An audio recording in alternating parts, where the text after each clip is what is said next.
Welcome to American Dreams, Keys to Success, with your host, Alan Olson. He's a Bay Area native. He's a successful businessman, well-connected, and a friend to all. He's been published and quoted in various media outlets, and he's been honored for his philanthropic contributions. Ain't that America, home of the free, yeah. Little pink houses for you.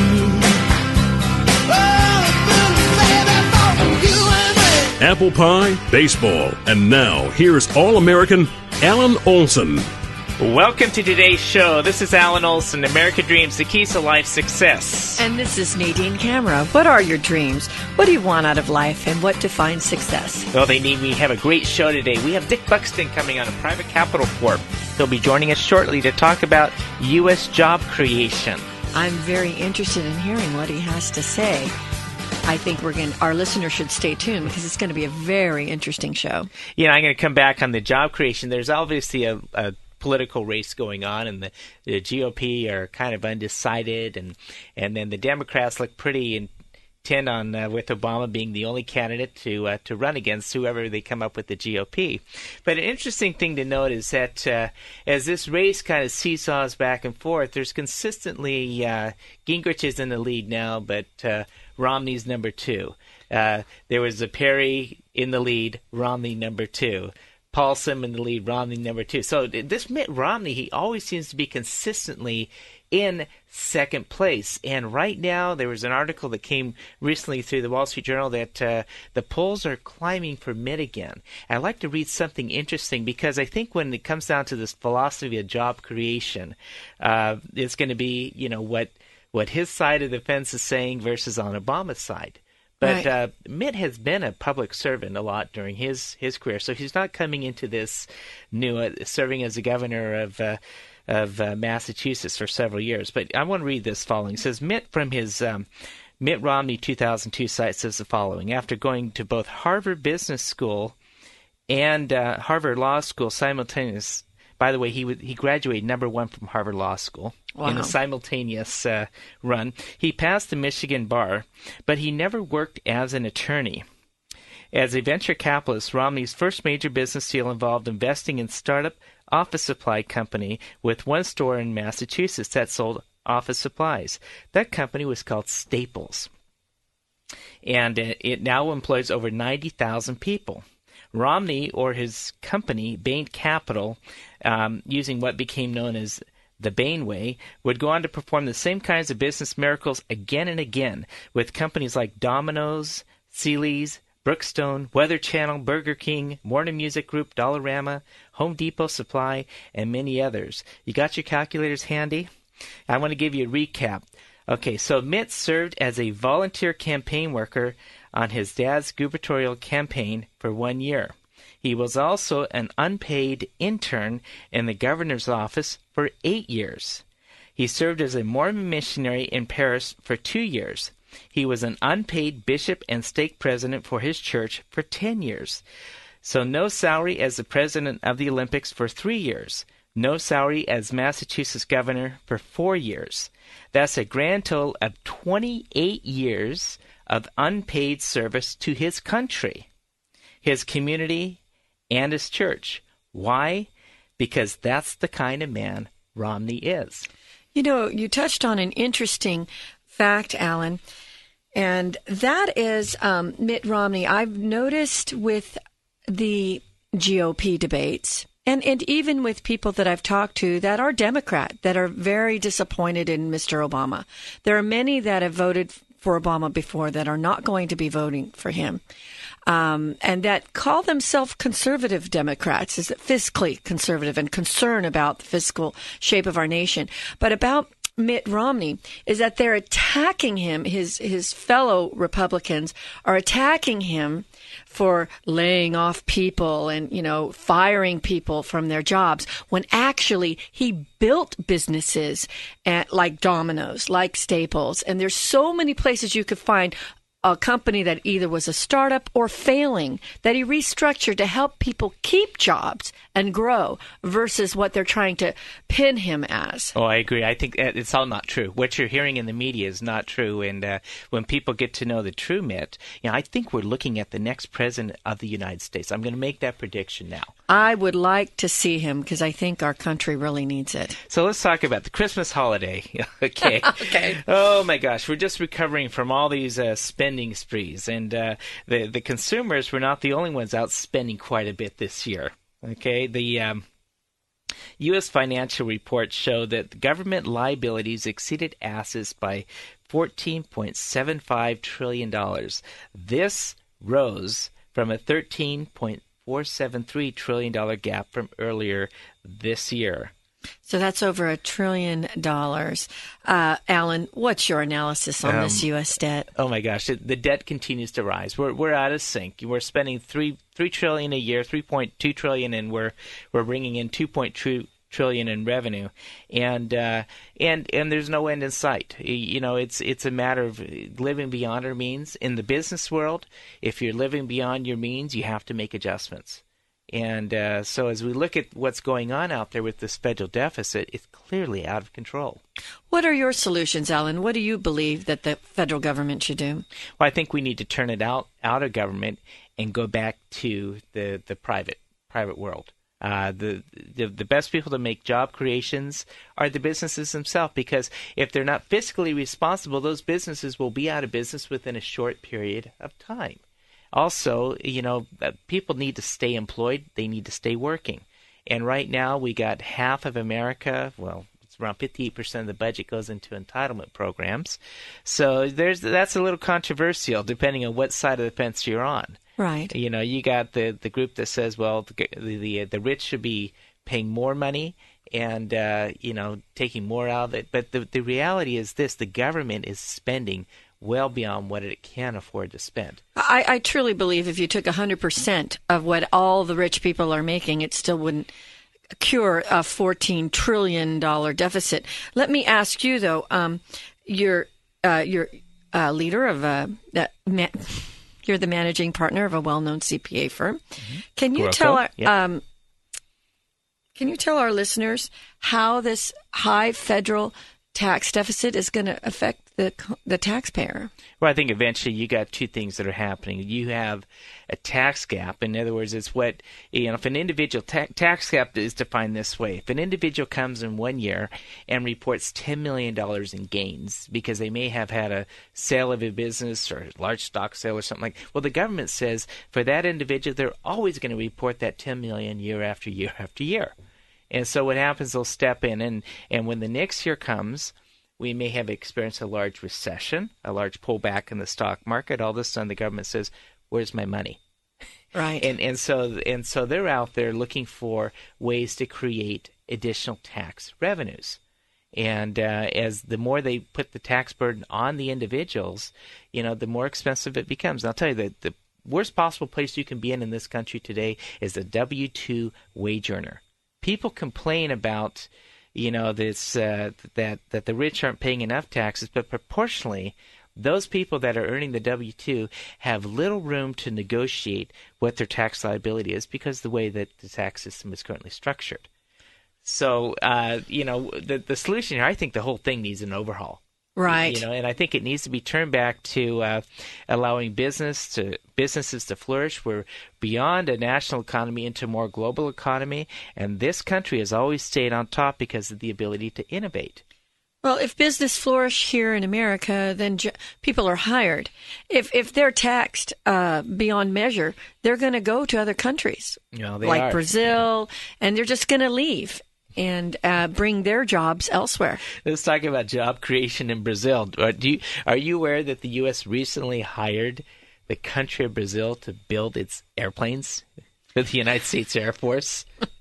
Well, even GM has moved some of their major manufacturing facilities over to Brazil. But I'm talking about a country where 8.6% unemployment, and the government is going to other countries to give away our contracts for building our own military planes. I believe they even sold our deep sea drilling that they stopped off the coast of Louisiana, and a lot of Louisianans are unemployed, and they sold those leases not to Brazil or Venezuela, to other countries, so that they can do the deep sea drilling versus America, and then thus more job loss. Venezuela, who's always been on real friendly terms with the United States, right?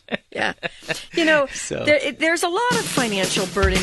I believe that if we have all this spending, it's going to create not only a financial burden for us, but future generations, Alan. Hey, Nadine, we got to take a quick break here. We'll be right back after these messages. Nothing's more important than spending time with your family. At Greenstone Rogoff Olson Company, we're trusted advisors to the highly successful. Our goal is to help you find the right strategy to protect your wealth for yourself and those you love. Kids! Why do I feel like I just had an audit? As trusted advisors to the highly successful, we'll make sure you don't lose your shirt. Ain't that America? Home of the free, yeah. Little pink houses for you. Oh, you and me. Apple pie, baseball, and now here's All-American Alan Olson. Welcome back. Today we have Dickson Buxton. He's a Senior Director of Private Capital Corp. joining us today. And Dick, I understand that your company encourages other companies to create jobs. We do. So why don't you give me some background about what your company does? Well, we're in the private company investment banking field in terms of helping private companies make a market for their stock. And sometimes that's a private placement through an employee stock ownership plan, through a management stock ownership plan, through a private equity group, or a combination of all three. Dick, what, in your opinion, on the your opinion on the unemployment in our nation? Is there any cause for us to be concerned? I would say so, and our nation has to focus more on vocational training, and more companies should share ownership with their employees. Soon to be published data shows in 2009, the darkest days of the deep recession, 12% of the people who were employee owners lost jobs, but the number of those with no ownership was almost 40%, almost 3 times higher. The same results were evident in 2007, 2008. Companies that don't share ownership with management and long-time employees tended to have big ups and downs in gross profit and workforce levels depending on the general economy, whereas companies with some kind of employee ownership had much less volatility in all measures, indicating they were right-sized in good and bad times. You know, I got to get involved with, in this discussion, the government, all this government funding, because it seems like, there was a shift in terms of a philosophical shift in terms of whose problem this is. And I've seen the government start to step in and start to take more control and spend more dollars. But not of it is always for the good. For example, recently at the Christmas vacation, Michelle Obama, flies with Air Force One with the family over to Hawaii. And the vacation costs some $4 million or so. Right. And it's just, when we talk about this nation's federal deficit, and we hear people standing up saying we're going to get this under control, and yet nothing seems to happen, and then you see this wasteful spending on this line. So, when we look at this government spending, and address this problem that we have now, where do you see the greatest cause for concern, or the areas that we can probably bring solutions to the table? Well, first, this is going to sound radical, but the current system for granting unemployment benefits needs to be changed. Local community boards should interview applicants for low-interest loans while they're unemployed. Employers should have incentives to hire qualified employees so the loans can be repaid. There should be frequent personal conferences by local agencies with those getting loans and evidence provided that there were actual job interviews. Too many people only start looking for work as they get close to the cutoff date. They will turn down low-paying jobs that might lead to higher income later as their unemployment check is more than the new job pays. Now, another reason for high unemployment is in some states is the lack of mobility of many employees who have job skills but not in their community or state. Over 20 million homeowners with little or no equity in their homes but a roof over their head are reluctant to move to other parts of the nation where they might find work. So a commission should investigate ways the federal government can work with the states to solve this problem. Educational grants to states with good vocational training programs can also reduce unemployment. You know, Mitt Romney wants to let the states decide how to administer Medicaid programs, and the same concept can work with the unemployed. You know, I think that's a great concept to turn it back to the states, make it their problem. Right. I had it recently, I teach class, and one of the students came up to me. He's on unemployment. And he says, you know, the only reason I'm sitting in your class here today is because I have to go through this retraining program, and the government is going to give me my unemployment checks as long as I stay in school. And I said, really? I said, well, what's so hard about getting a job? He says, Alan, he goes, the money's too nice. You know, he says, if I can stay here, he goes, I owe all these debts on my home mortgage, and he goes, and they can't do anything to me. They can't levy my unemployment check.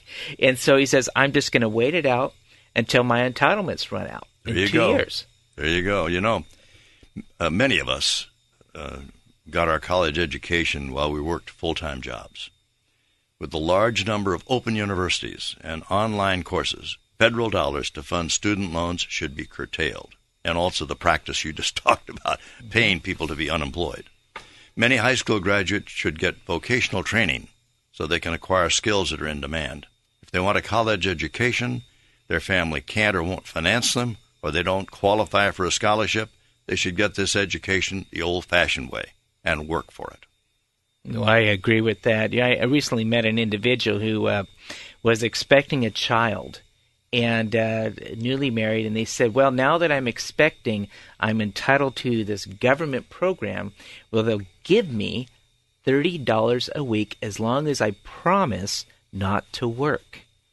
Oh, and that's something. An incentive not to work. An incentive not to work. And, my. We're talking about, you know, the college kids, right? And so it's just, it just seems that this country needs to do something here. Well, let's look at, as we look at the federal deficit, you know, I think it's just out of line with over $1 trillion or something, and, you know, every year going into the red. You know, does this correlate to our unemployment? Definitely. Mitt Romney, and I'm going to quote, wants to create a merit-based opportunity society that gathers and creates a citizenry that pioneers, that invents, that builds, that creates. As these people exert the effort and take the risks inherent in invention and creation, they employ and lift the rest of us, creating prosperity for us all. The rewards they earn do not make the rest of us poorer. They make us better off.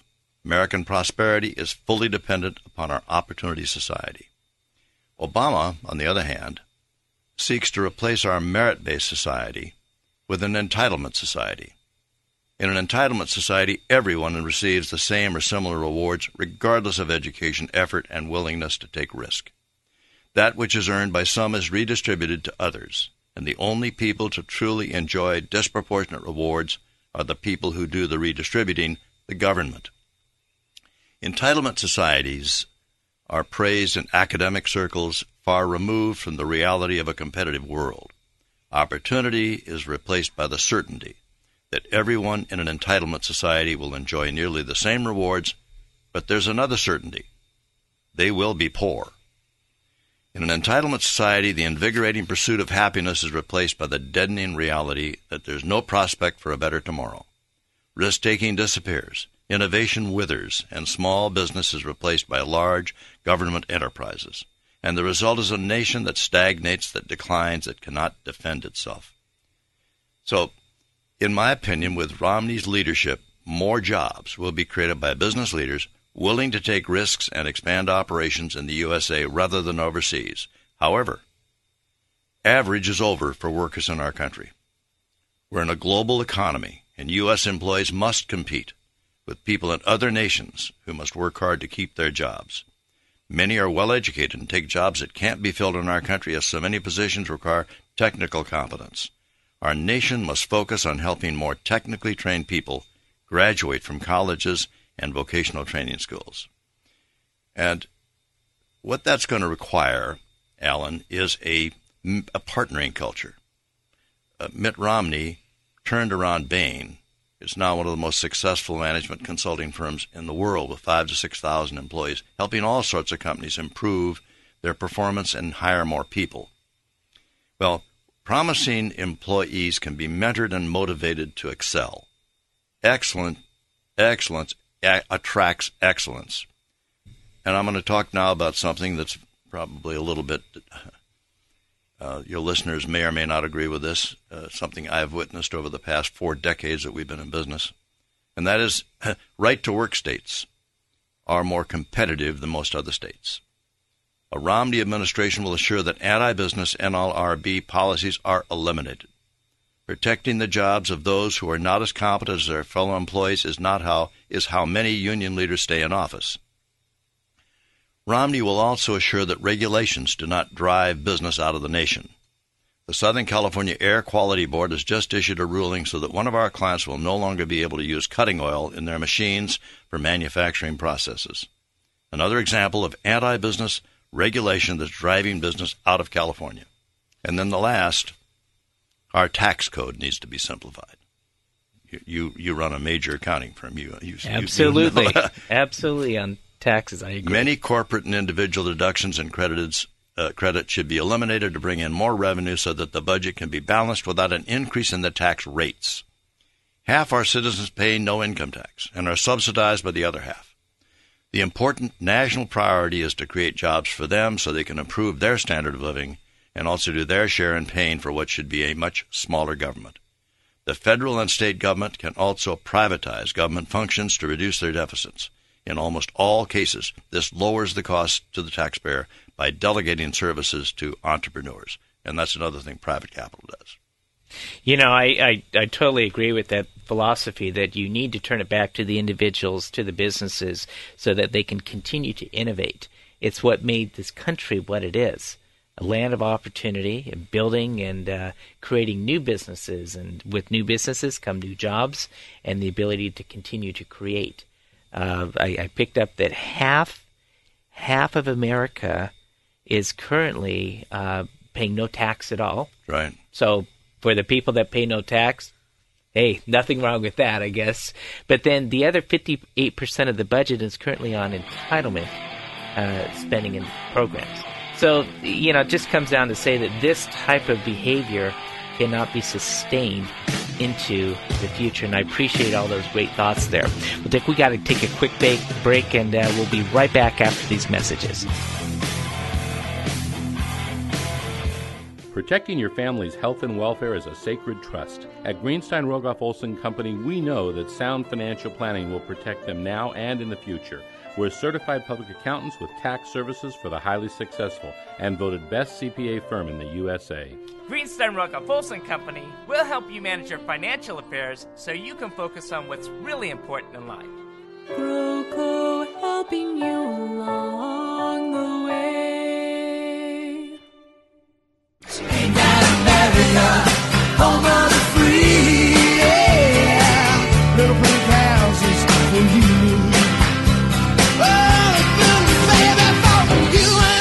Apple pie, baseball, and now here's All-American Alan Olson.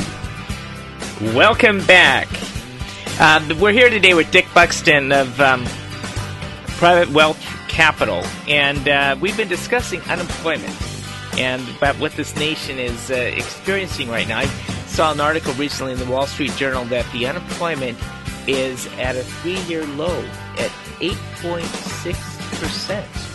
Down from 9% 3 years ago. And I think if you go back 3.5 years ago, under the Bush administration, it was like 4%. So, needless to say, I think that we're in a situation that's substantially above where it has traditionally been. So, Dick, what would you do to lower the rate of unemployment today?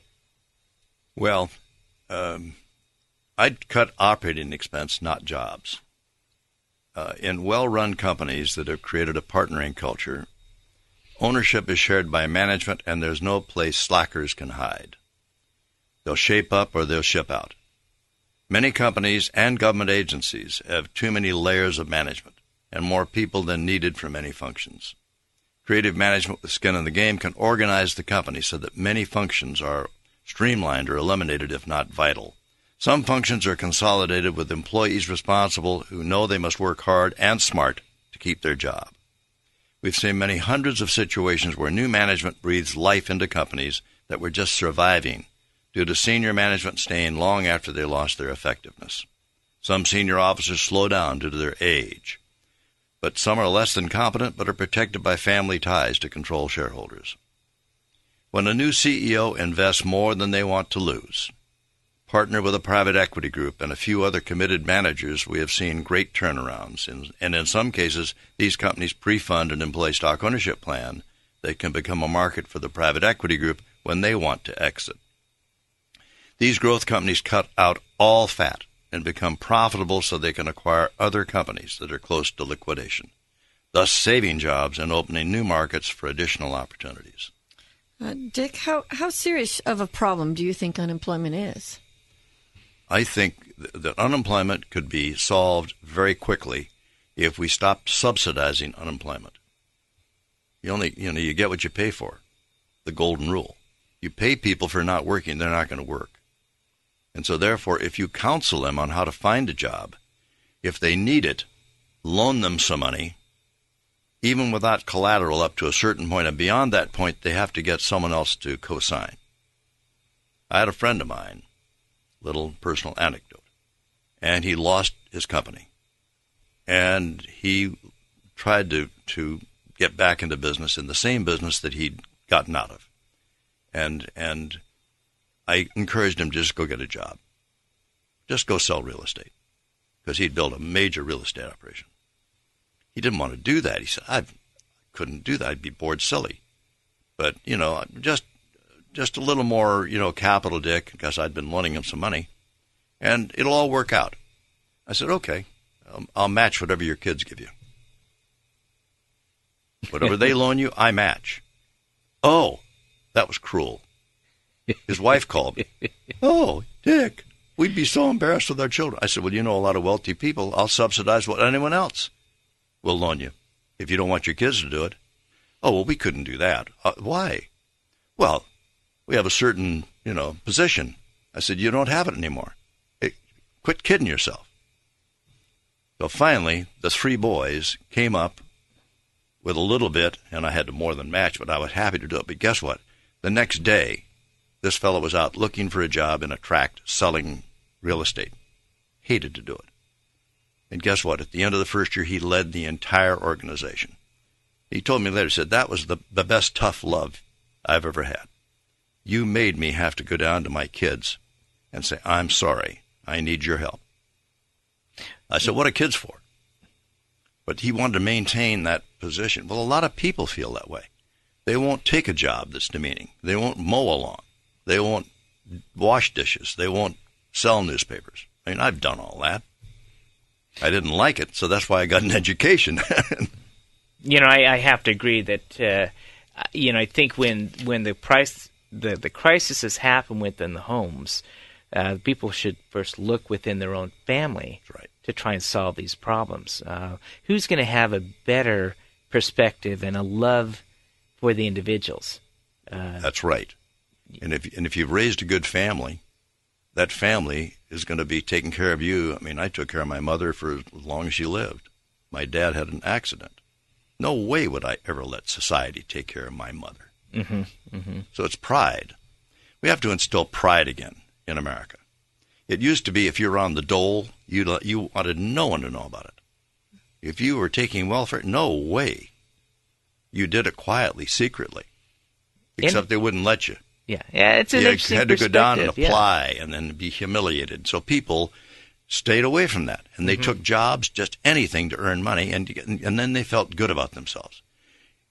You have to feel good about yourself, or life is very miserable. You made that point in a program I watched. I think that that whole philosophy comes back in terms of, all you have in your life is your time. Right. And what you do with your time. And the person that spends half their life off on welfare or some type of entitlement program saying, I'm trying to get by, is missing the real picture and the experience of life itself. That's right. So, I have to say, just last week, Mitt Romney told a 21-year-old college student in New Hampshire the following. Her name was Kaylee Durkett. And he said, what I can promise you is this. When you get out of college, if I am president, you'll have a job. So politicians often make promises that citizens are skeptical about them keeping. What truths do you think there are about what Romney said? And do you think that he'll be able to create more jobs when he's elected? Oh, no question, which is why I'm out as a crusader for Romney. Tom Tierney, who introduced me to the Romney campaign, and then introduced, and through that I met Mitt Romney, and just like you have, and we're both in the trenches trying to help raise money to help a great guy get in to straighten out a very dysfunctional government. But Tom Tierney gave a speech at a group I belong to in Hawaii, the Hawaii Executives Council, and he was outlining his new book. He got one of the first standing ovations, other than a cabinet secretary I've ever seen in this small organization. But he took the theme that in life there are losers, there are cruisers, and there are crusaders. And in any organization, the objective is to cultivate the crusaders who will cause the cruisers to cruise at a higher level, and together the cruisers and crusaders will drive out the losers. Now, are you always a loser because you're driven out of a job? No, you figure out, why did I lose that job? And you go to someone and you get some help, and then you go back in again, you start cruising, and eventually maybe become a crusader. I think that's a great philosophy then in terms of people evaluating.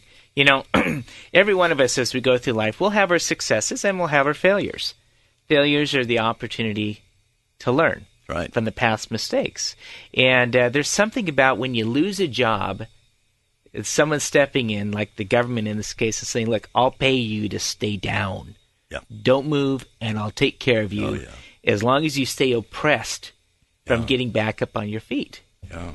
And, it doesn't work. The Chinese were subdued for years by the warlords by making sure they had plenty of opium. So they're always kind of sleepy and under their control. Well, I'll tell you. Hey, Dick, we got to take a quick break here. We'll be right back after these messages. You're listening to American Dreams with Alan Olson on AM 1220 KDOW.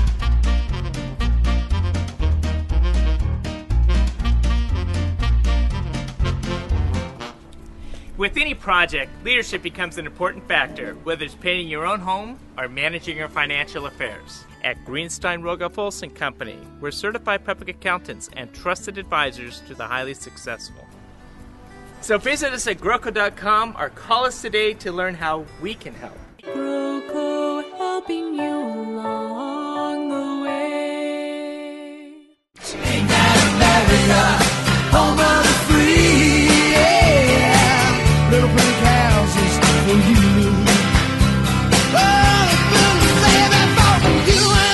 Apple pie, baseball, and now here's All-American Alan Olson. Welcome back. We're with Dick Buxton of Private Capital Corp. We've been talking today about job creation. A lot of great insight about where we're currently at in this economy and the challenges that we currently face. So, Dick, before in the last segment, you had mentioned that you would like to create more jobs in a company without necessarily cutting spending. Can you elaborate on that? Sure. Well, first of all, private capital starts out to determine whether we can help a prospective client and whether the company can be perpetuated or need a succession plan, or must be sold and need a plan to get the company ready for sale to assure a fair price for the shareholders. Many companies go under because they don't really know what they're doing. Are they building the company to last and with a succession plan, or are they building the company to sell at a profit and move on to something else? We try to help them define that up front. We've created many unique ways to help a control shareholder make this decision, and one of them is our Business Life Survey. Now, the problem is that many companies, like individuals, have health issues. Some issues are easily managed. Some chronic issues affect the quality of life, and more serious health issues can lead to premature death. Meanwhile, most business owners, entrepreneurs, and CEOs never take the time to objectively and honestly assess their business's true health. They're too occupied with fighting frontline fires, and some are in denial, hoping, wishing, assuming that the sickness will go away. Haven't we all done that with our health? Well, CEOs in this kind of company are not hiring many new employees, even if you could borrow money to do it. They just there's something dysfunctional with the company itself. The solution, Business BLS, we call it, the Business Life Survey, is intended to shine a light on the truth of a business and give owners the information and courage to be proactive. The methodology is that we invented business life screening to give business owners an uncontaminated business health, an MRI for a business. We developed 10 simple statements. We ask an owner to rate these statements honestly. The written survey takes no more than a couple of minutes. The survey is evaluated by a private capital analyst who's like a profiler. He has no information about the company and makes a speculative analysis based solely on numbers. In this way, there's no bias. A few days later, we submit a business health score, and it's similar to what people know as a credit score. And the outcome, the survey costs nothing. We offer preliminary recommendations, and we also follow up with a call to answer questions and see if there's a need or a desire for the next steps. And the conclusion is that many companies die needless deaths. Many owners, after years of investment and work, never cash in at the level they should because they fail to act with the right steps at the right time. Those companies don't hire people. Now, one of the reasons that people can't seem to get a company moving the right direction is that they're trying to do it all themselves. They don't have bench strength in management. And eventually we come to at a time when we say, can the company really be perpetuated? But they don't want to sell the company. They have a lot of employees. They like them. They just haven't been able to grow. And so we created a concept called private capital partners. And for almost 4 decades, we've focused on creating a unique team of experts in all disciplines required for creating what we call immaculate succession. Succession of a company may require both new capital and a new CEO who can attract this capital. Create a partnering culture with all employees and be accepted by other company management, bankers, customers, and family shareholders who want to continue with partial ownership of the company. You've seen this in your practice, Alan. When you invest more than you can afford to lose, you tend to learn the game. So there must be a search for a future CEO who will invest in the company. Management talent is just one of the attributes needed to run a private company, a mid-market private company. Willingness to invest their own money in a company separates those with employee attitudes with those of an entrepreneur who's a very special breed. You're an entrepreneur. You understand that. Yeah. There are thousands of private equity firms who will invest in companies where senior management invests their own money. I've co-founded 2 private equity groups. One of them has invested close to $40 billion in the 30 years since it was founded. The other one was smaller, and we sent back half the money because we didn't think we could invest it properly in the early 90s. I'm glad we did. The money we did invest paid off for our partners, so that was the objective. And then we decided there's so much money chasing so few deals that private capital would be in the business of facilitating these things rather than investing in them ourselves. So many private equity groups are willing to make minority equity investments. We arrange financing for the rest of the capital needed with senior and subordinated debt. The private equity group will be partners with management and private capital as we will continue to assist the firm after the transaction. Members of our Private Capital Alliance, staff, affiliates, consultants, clients, and advisory board members collectively have a large proprietary potential deal flow of mid-market companies built by CEOs who do not have a qualified successor on their senior management team. And that's the key. If you've got the right management in place, then you'll hire more people. You'll acquire smaller firms that are about to go out of business and cause unemployment, and you'll save the employment. That's what our nation needs. We need to have someone who has an entrepreneurial mindset like Mitt Romney, who will attract thousands of people like him to get into every agency of government and streamline it, and then go back to the private sector. This should not be a continual,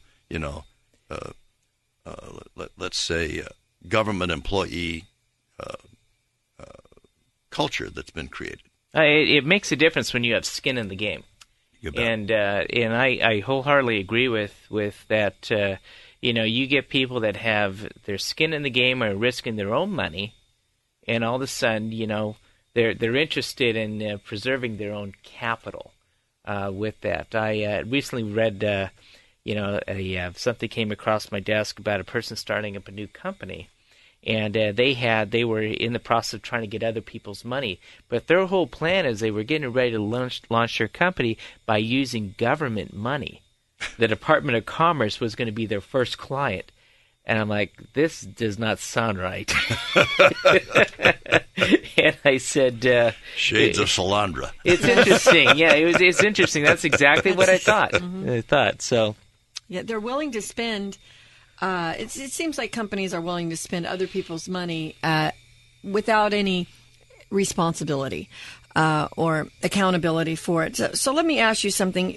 If you have a business that has too many expenses and they're thinking of laying off jobs, what would you do at your company if you were assisting them? Would you help them to cut operating expenses versus laying off employees?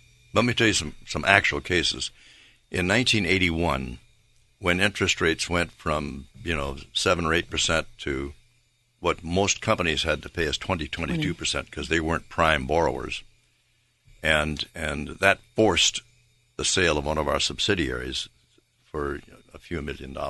It's today worth a lot of money, but we had to keep the mother lode going, and so we had to sell an asset in order to preserve the mother lode. And then we concentrated more on our consulting business. And one of the things we were getting from our clients all over the country is this very issue. We had a client in Jonesboro, Arkansas, 400 employees. And the chairman called me. He just beside himself. He said, we're going to have to lay off at least 10% of all of our employees. I don't know what to do about this. I don't know. It's going to be the younger people that have young families, but I don't know how else we're going to survive. We're not going to be able to survive otherwise. I said, why don't we have a wage forbearance program, and I'll come in and help you sell it, and so that everyone takes a pay cut. The lower income people 3 or 4%, the higher income people maybe up to 20%, and then the executives take 50%. He said, well, that'll be hard to sell to the executives. I said, well, you all have stock in the companies or an employee stock ownership plan. The executives own stock. Would they rather have 50% or nothing? Well, you come in and make that sale. Easiest sale in the world. Everyone was happy to uniformly take a pay cut because they had some skin in the game themselves. They had equity. Yeah. So where you have broadened ownership, then it's much easier to manage a company because you're not dealing with a bunch of people that are looking at your two Mercedes-Benz, your vacations. Mm-hmm. They're sitting there, they're going to be laid off, and they get resentful. So whenever you put an employee stock ownership plan in, and we put in over 1,000 of them, you see a whole change in culture within the company. Dick, we're running up against the break here, but how do people contact you for more information on these employee stock ownership plans? We have a beautiful website. Okay. It's privatecapitalcorp.com. All right, and they can just find the contact information off that. And they look at contact us, and they'll see staff, and they'll see my name, and they click on my email, and I'm there. All right, hey Dick, it's been a pleasure having you here on the show today and talking about job creation in America. We'll be right back after these messages. You're listening to American Dreams with Alan Olson on AM 1220 KDOW. In my flower business, I make deliveries using my bicycle. Am I eligible for a green credit for using an energy-efficient vehicle? I need help with my puppet business. Should I hire an employee or an independent contractor? Dad, understood business. At Greenstein Rogoff Olson Company, we're certified public accountants with tax services for the highly successful. For your business and your family, call GrowCo. GrowCo, helping you along the way. Ain't that America, home of the free? Yeah. Little pink houses for you. Apple pie, baseball, and now here's All-American Alan Olson. Welcome back. Well, that was an incredible interview with Dick Buxton. Yes, that was very nice. It was nice to have him here. You know, I think as we're finalizing out 2011, looking 2012, now is the time to start planning and looking at what do we want to do for the next year? What goals do we want to accomplish? And I think having goals in life is always a great thing because it measures your own accountability to what you said you like to do. Are you really doing the things in life that you're setting out to do? Right. Well, it plays a key role in the success of each individual. For instance, some of us might have challenges of unemployment, etc., but we can set goals for this coming year in order to get out of that situation. And when there's something about writing it down and making a plan that helps you succeed and become accountable. For instance, I have made a goal to shed some weight. We'll see how well that's one of my most difficult goals is, exercising, committing to exercising and losing weight. But hopefully I'm going to write it down and hopefully I'll be successful this year. Well, I think when we give ourselves the opportunity to become accountable to our own selves, it becomes more meaningful. And Nadine, I'm with you on that. It's also my goal. It was interesting that in the area of goal setting, I had set out some time ago setting certain goals in life. And when I came to work at GrowCo, interview with the managing partner at that time, Barry Rogoff, he asked me what my goals and what my aspirations were. And I said, Barry, I said, someday I'm going to sit in your seat.